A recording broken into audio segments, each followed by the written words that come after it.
The story you know is wrong. 130 children left Hamelin in 1284 and never returned. This is what actually happened. The rats were never real. That's the first thing you need to understand. The oldest written record of the Pied Piper, a manuscript housed in Lüneburg, Germany, dated to around 1440, contains no rats, no plague, no mayor who refused to pay. Just a single line about a man dressed in colorful garments who came to the town of Hamelin and led away 130 children, and they were never seen again. The rats entered the story in 1559, nearly 3 centuries after the children vanished. An author added them to make the story more morally satisfying, a lesson about honoring debts. But in doing so, he buried the actual event under a layer of parable. The actual event needs no embellishment. Hamelin is a real place. It exists today. You can visit it. It sits on the Weser River in Lower Saxony, Germany, a prosperous medieval market town that in the 13th century had roughly 1,000 inhabitants. And for decades after June the 26th, 1284, the town of Hamelin did something that no town does, unless something catastrophic happened. They changed how they measured time. Every official document, deeds of property, records of birth, records of death, contracts between merchants, was dated not by the standard Christian calendar, but by a new reckoning. Documents from the period read, "In the year after our children left," or 30 years since the exodus of our children, or simply, "Since the children went away." Cities do not rewrite their calendars unless the thing that happened was on the scale of a founding event. A catastrophe so complete, it divided time itself into before and after. What happened on June 26, 1284, was enough to do that. Let's talk about what the actual historical sources say. Because there are several, and they all agree on the core fact, even as they disagree on the explanation. The earliest visual record was a stained glass window in the Markkirche, the market church of Hamelin. It depicted a man in colorful clothing leading a procession of children. It was created around 1300, just 16 years after the event, close enough that people who had been alive on that day could have described it to the artisan directly. The window was destroyed in 1660, but we know what it looked like because travelers described it, and because a drawing of it survived. The children in it are shown following behind a figure dressed in party-colored cloth. Their faces are expressionless. They are not running. They are not afraid. They are walking. The Lüneburg manuscript, the oldest written account, compiled between 1440 and 1450, reads in translation, "In the year 1284, on the day of Saints John and Paul, the 26th of June, a piper, dressed in all manner of colors, led 130 children born in Hamelin to their doom at the Calvary near Koppelberg Hill." Calvary. The word used in the original is not mountain or cave or magical place. It is Calvary, the word for a place of execution, a place associated with death. The children were not taken somewhere magical.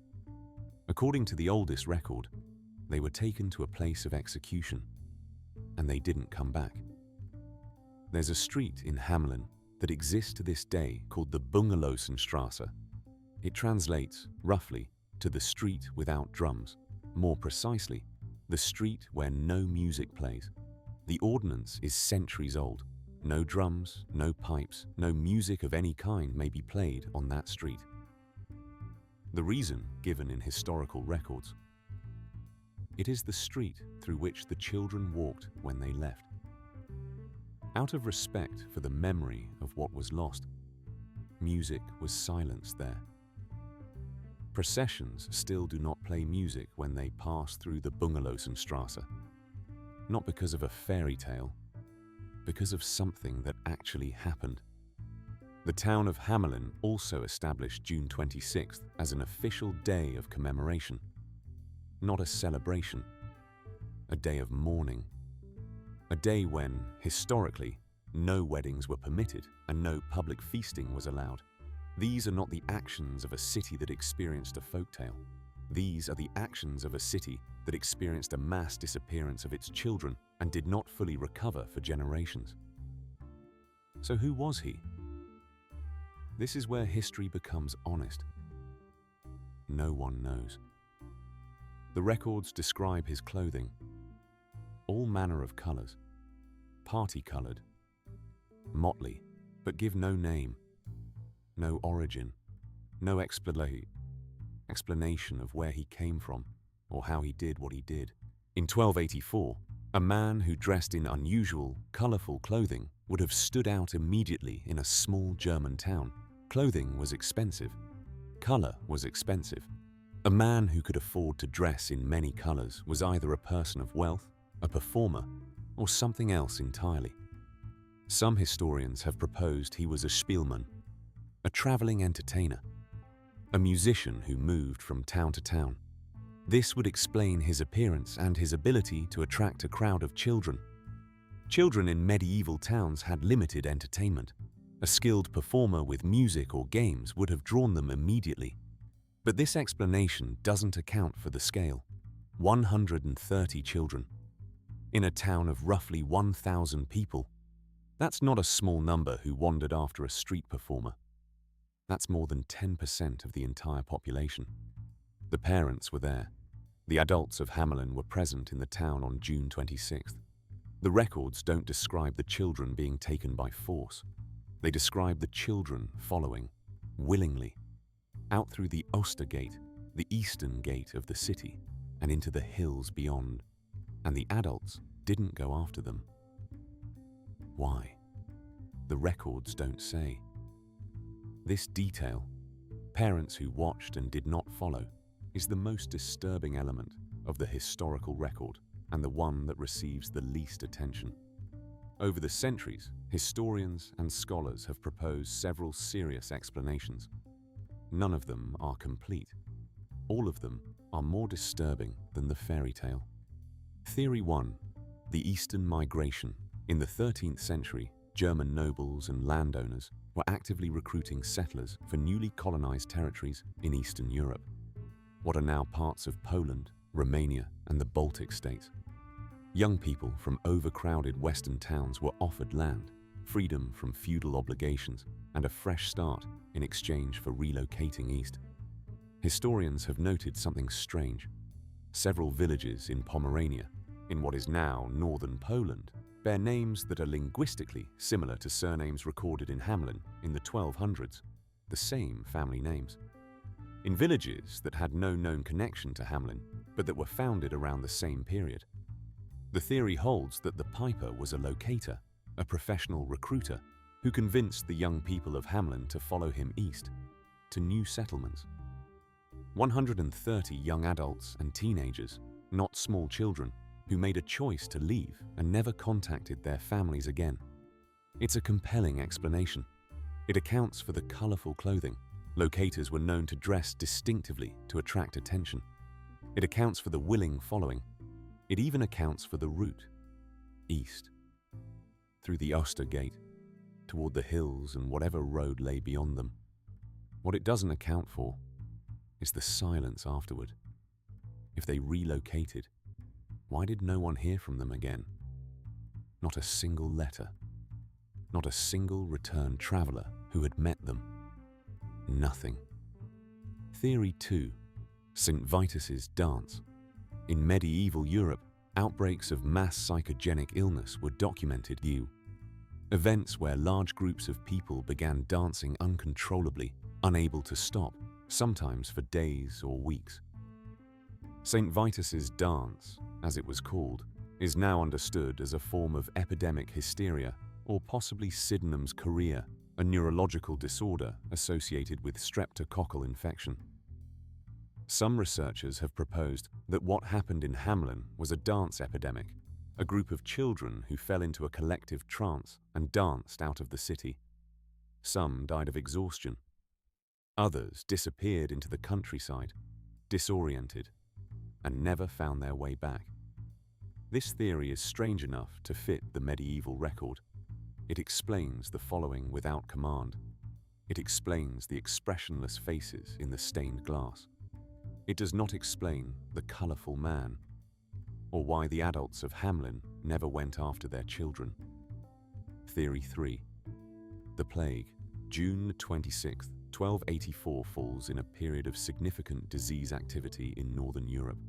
Some historians have proposed that what Hamelin commemorated was not a literal disappearance, but a mass death, that going away was how the town chose to record a catastrophic epidemic that killed 130 of its children.